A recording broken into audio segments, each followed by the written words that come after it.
Recentemente saiu a lista da New York Times que elegeu os 100 maiores filmes do século XXI segundo a revista. Aqui no nosso canal, a gente já fez uma reação a essa lista, caso vocês queiram assistir, vão lá.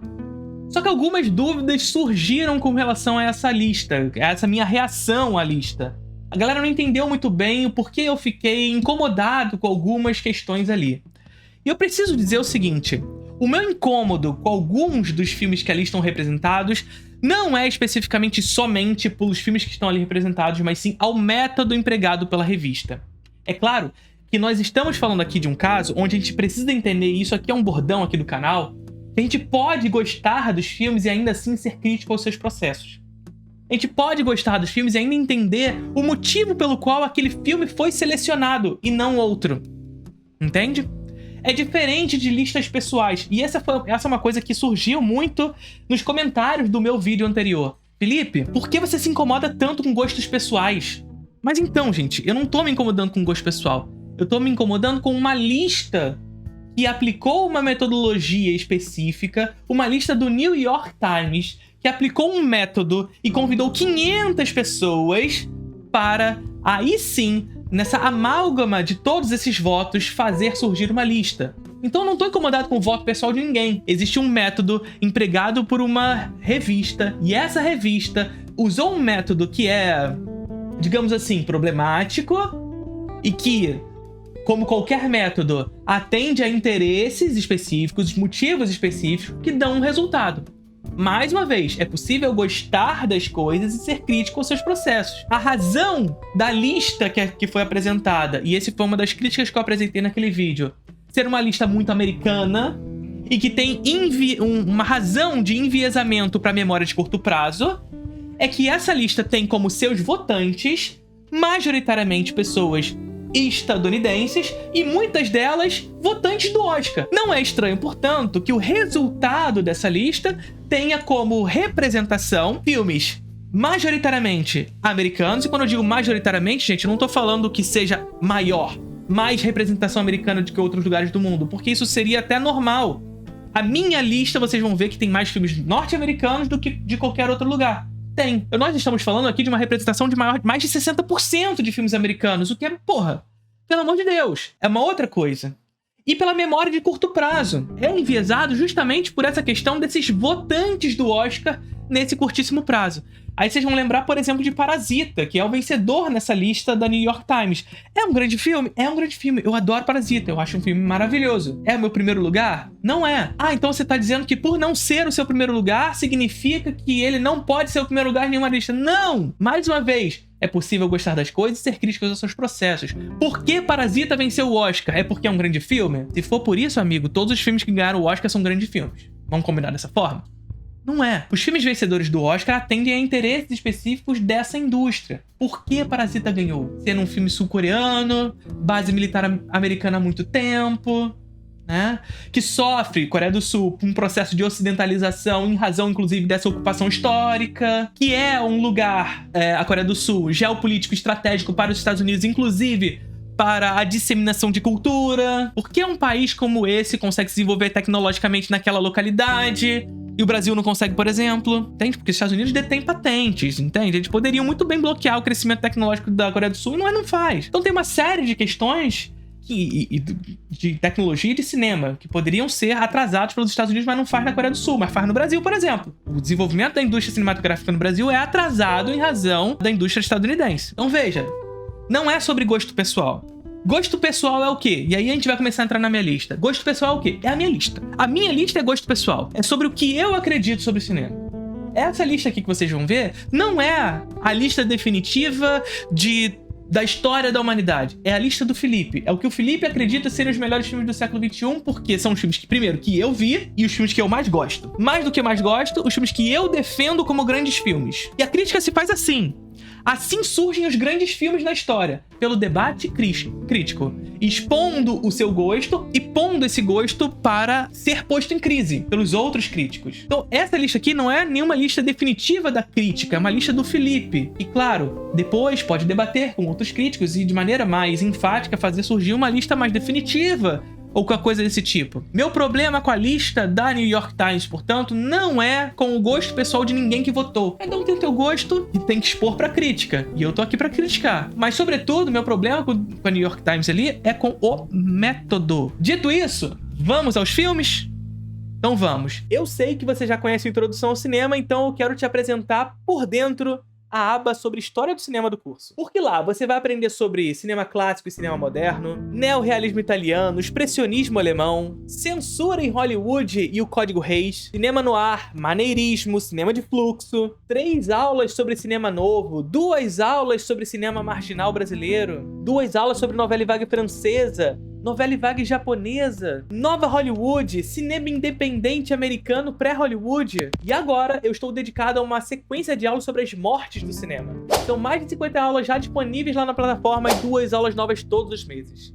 Faça parte da Introdução ao Cinema. Link na descrição do vídeo. Em 100º lugar, Parasita, de Bong Joon-ho. Em 99º lugar, Novembro, de Rainer Sarnet. Um filme de terror meio gótico. Aliás, uma outra coisa que achei curiosíssimo nos comentários da minha lista da New York Times é que uma das pessoas ficou tão incomodada com o meu vídeo que ela criticou o fato de eu não falar, tipo, 98º, de eu falar 98. Então, em 98º lugar, Ninguém Pode Saber, do Corrida. Em 97º lugar, Anatomia de uma Queda. Em 96º lugar, Drive My Car, do Hamaguchi. Em 95º lugar, Petite Maman, da Céline Sciamma. Em 94º lugar, First Count, da Kelly Richard. Em 93º lugar, Godzilla Minus One. Em 92º lugar, Crianças Lobo, animação. Em 91º lugar, Carol. Em 90º lugar, 2 Dias, Uma Noite, dos Irmãos Dardenne. Em 89º lugar, Wife of a Spy, do Kiyoshi Kurosawa. Em 88, Sinfonia da Necrópole, de Juliana Rojas. Em 87º lugar, All Hands on the Deck, ou A la Abordage, do Guilherme Brauch. Em 86º, El, do Paul Verhoeven. 85, agora vai ser assim, tá? 85, Cavalo de Turim, do Belatar. 84, A Metamorfose dos Pássaros, da Catarina Vasconcelos, filme português. Em 83º lugar, Tia Virgínia, filme brasileiro maravilhoso com Vera Holtz. 82,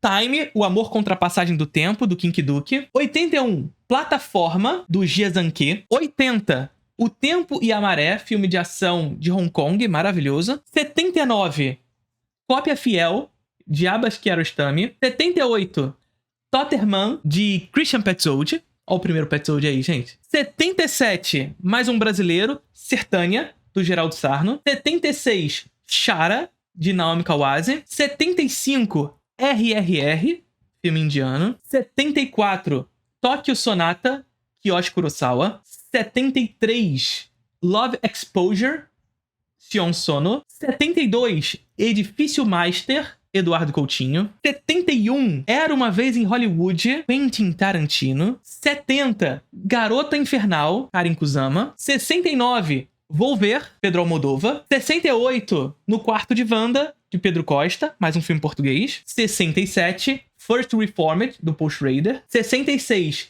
Goo Tales, do Abel Ferrara. 65, Garotas do ABC, de Carlos Rachenbach. 64, Dias, de Tsai Ming Liang. 63, Femme Fatale, de Brian De Palma. 62, John Wick 3. 61, Undine, de Christian Petzold. 60, A Floresta dos Lamentos, de Naomi Kawase. 59, Arraste-me para o Inferno, de Sanheim. 58, Missão Impossível, Rogue Nation. 57, Mistério de Silver Lake. 56, Assim na Terra como no Inferno. 55, Planeta dos Macacos, o terceiro dessa nova trilogia, do Matt Reeves. 54, Creepy, Kiyoshi Kurosawa. 53, A Câmera de Claire, de Hong Sang-soo. 52, Grace, de Leonardo Moura Mateus, mais um filme brasileiro. 51, Fabelmans,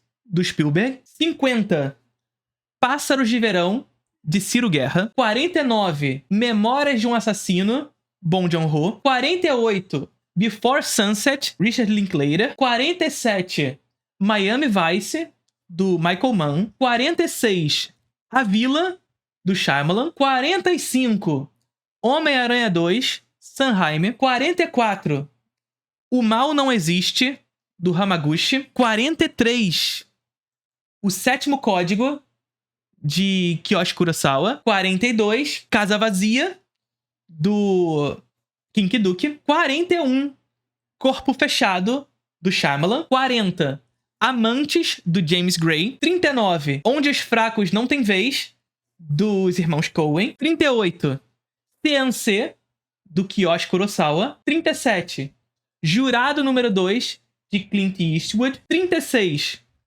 O Conto da Princesa Kaguya, de Isao Takahata. 35, A Prisioneira, de Chantal Akerman. 34, A Ilha, de Kinky Duke. 33, Yella, de Christian Petzold. 32, Oeste Outra Vez, de Eric Kurrasi. 31, Rivais, de Luca Guadagnino. 30, Plano Sequência da Morte, filmezinho de terror de zumbi maravilhoso. 29, Segurança Interna, de Christian Petzold. 28, Z, Cidade Perdida, de James Gray. 27, O Clã das Adagas Voadoras, de Zhang Yimou. 26, Jerichau, de Christian Petzold. 25, Trabalhar Cansa, de Juliana Rojas e Marco Dutra. 24, Primavera, Verão, Outono, Inverno e Primavera, de Kinky Duke. 23, Mad Max, Estrada da Fúria. 22,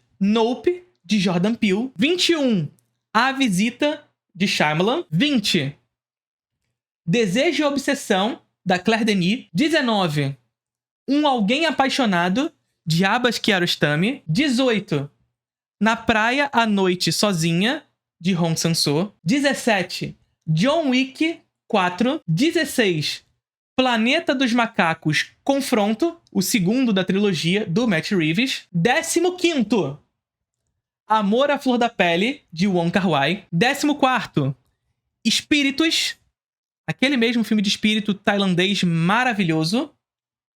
Shutter. 13º lugar, Menina de Ouro, de Clint Eastwood. Em 12º lugar, O Abraço da Serpente, de Ciro Guerra. E em 11º lugar, Em Trânsito, de Christian Petzold. A partir daqui, nós entramos no nosso top 10. Estão preparados para o top 10? Estão preparados para o top 10? Então vamos lá. Em 10º lugar, um filme que me surpreendeu na lista do New York Times, hein? Os Catadores e Eu, da Agnes Varda. Em 9º lugar, Jogo de Cena, Eduardo Coutinho. 8º lugar, A Fire, Christian Petzold. Em 7º lugar, Cidade dos Sonhos, David Lynch. Em 6º lugar, Pulse, Kiyoshi Kurosawa. Preparados pro top 5? Preparados pro top 5? Então vamos. 5º lugar, Certo Agora Errado Antes, Hong Sang-soo. E o 4º? Em 4º lugar, Millennium Mambo, Hou Xiaoxian. E o 3º lugar? Em 3º lugar, Retrato de uma Jovem em Chamas, Céline Sciamma. Em 2º lugar, Phoenix, Christian Petzold. E o 1º lugar? Quem é o 1º lugar? Claro, ela. Falsa Loura, Carlos Rauschenbach. Curtiram a lista? Quero trazer algumas questões para vocês sobre essa lista ainda. Sobre a lista, a gente selecionou nessa lista, quer dizer, eu selecionei, né? Uma lista pessoal, como eu disse no início desse vídeo. Selecionei 17 países diferentes aqui na seleção, onde nós temos um filme da Estônia, um filme da Bélgica, um filme da Hungria, um filme da Índia, um filme da Espanha, um filme da Tailândia, 2 filmes portugueses, 2 filmes da Colômbia, 3 filmes da Itália, 2 filmes do Irã, 6 filmes chineses, 10 filmes franceses, 9 filmes sul-coreanos, 9 filmes alemães, 10 filmes brasileiros, 16 filmes japoneses e 30 filmes americanos. Então, são 17 países diferentes selecionados aqui. E essa aqui é a minha lista. Tá bom? Lista pessoal. As razões pelo qual eu não gostei da nossa lista anterior já foram ditas no início do vídeo. Curtiram o vídeo?